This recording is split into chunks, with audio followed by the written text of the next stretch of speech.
సరే ఇప్పుడు వరుస పెట్టి సినిమాలు డైరెక్షనే చేస్తావా, నటన చేస్తావా? లేదు, నటన కూడా ఇంపార్టెంట్ కదా. అప్పుడప్పుడు యాక్ట్ చేయాలి, అప్పుడప్పుడు డైరెక్షన్ చేయాలి. అంటే డైరెక్షన్ అంటే చాలా ఇష్టం నాకు. కింది సినిమాలు చేసినావు కదా సార్, 150 సినిమాలు చేసినావు ఆ దగ్గర. ఏం నచ్చింది సార్ దర్శకత్వంలో? మంచిగా నటన చేసుకొని పైసలు తీసుకొని పోక అంతేనా? మళ్ళీ పైకించి పైసలు పెట్టుడు ప్రొడ్యూసర్గా. ఏం చేయాలి, మనకి అది ఇష్టం కదా, మనకి ఇష్టం అయింది కదా చేయాలి.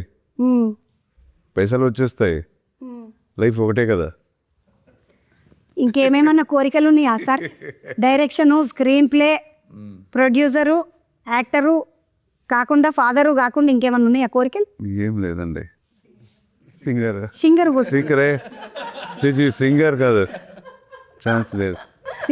సింగింగ్ రాదండి మనకి. బాధపడుతున్నాడు ఇప్పుడే.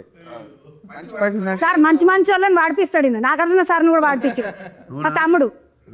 డిక్కడిక్కడుమ్ డిక్కడిక్కడుమ్ మా పాట సార్తో వాడిపించింది రూబెన్సే బంగారు రోజుల. బాలయ్య సార్ తోటి ఎక్ పెగ్గలా అనిపించిండు పాపం సార్ని. అందరు ఇప్పటి కూడా బాలయ్య సార్ని చూడ ఎంతన్నది మామ ఎక్ పెగ్గలా ఈయననే వాడిపించిండు. హీరోలందరినీ, హీరోయిన్లను అందరినీ సింగర్లను చెప్తుంటాడు.